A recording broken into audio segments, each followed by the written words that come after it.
Question 11. What are the specific issues of loss that people deal with in disasters? A survivor may have to deal simultaneously with having survived a disaster personally, and with experiencing traumatic loss.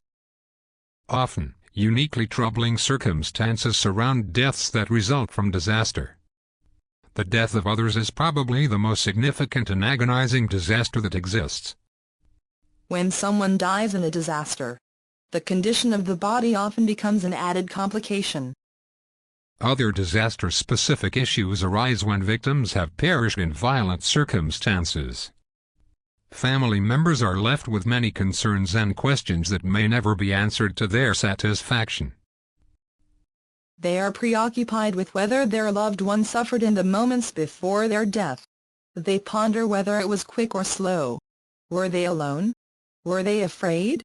Were they in great pain or anguish? Another frequent and significant loss in disaster is the loss of one's home or property.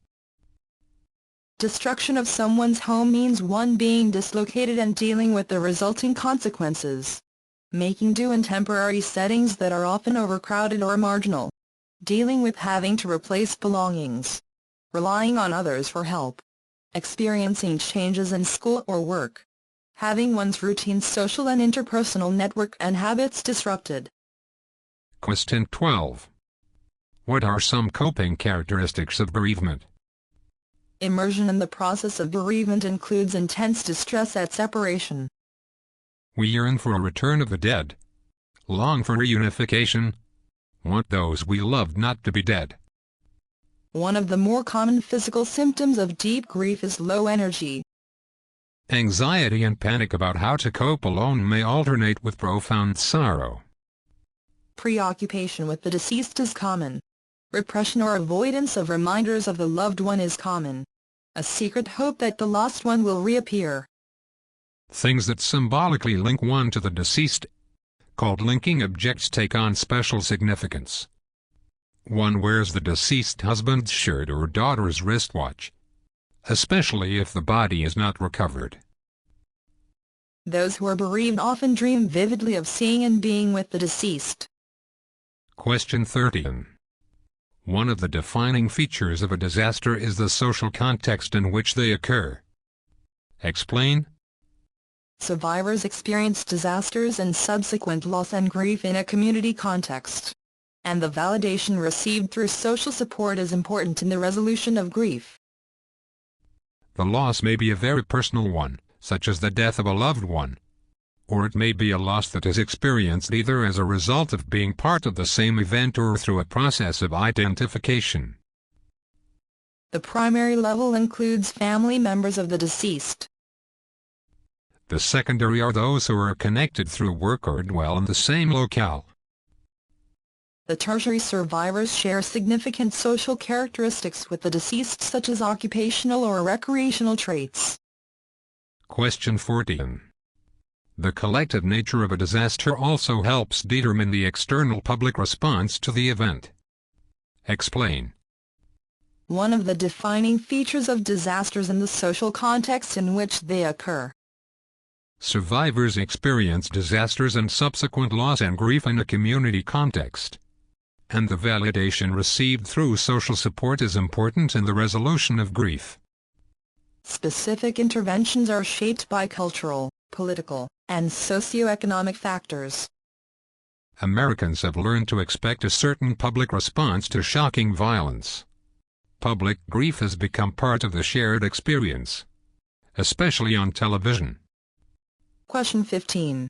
What are the risk and protective factors associated with disasters?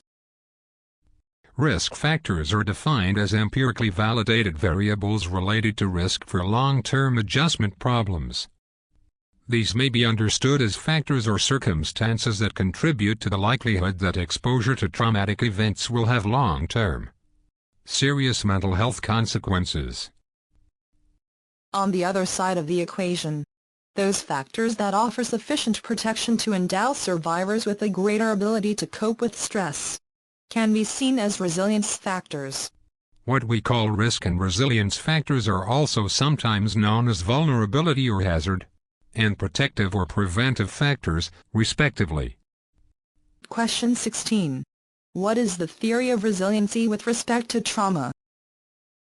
The term resilience, referring to people's ability to bounce back from crisis and to persevere through difficult times, has been made much of recently as an explanation for the fact that the large number of survivors do not experience PTSD and are able to resume functioning.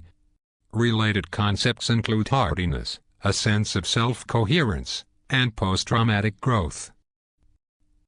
Bonanno, 2004, states that resilience is more than the absence of psychopathology, and that it is characterized by a stable trajectory of healthy functioning across time, as well as the capacity for generative experiences and positive emotions.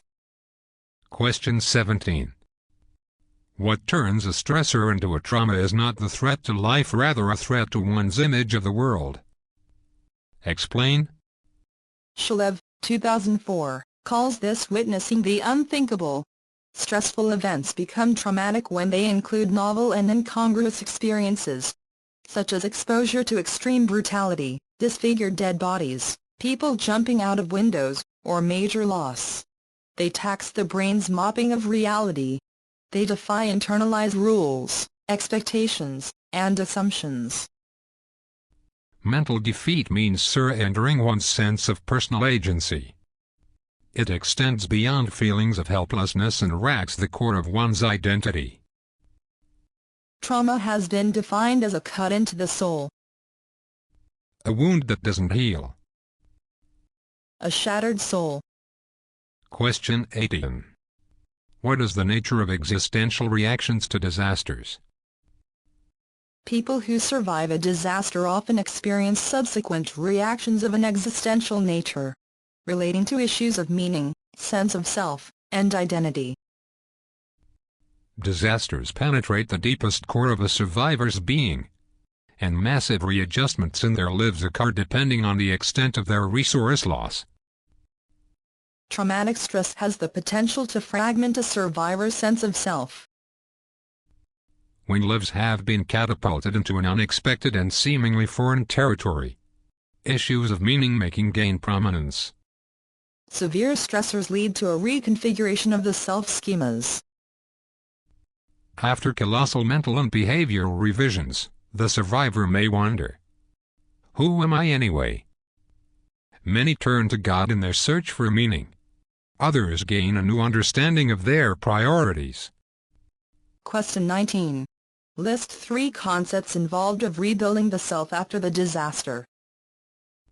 A survivor must come to terms with how the trauma has changed his or her self-concept, relationships, and aspirations.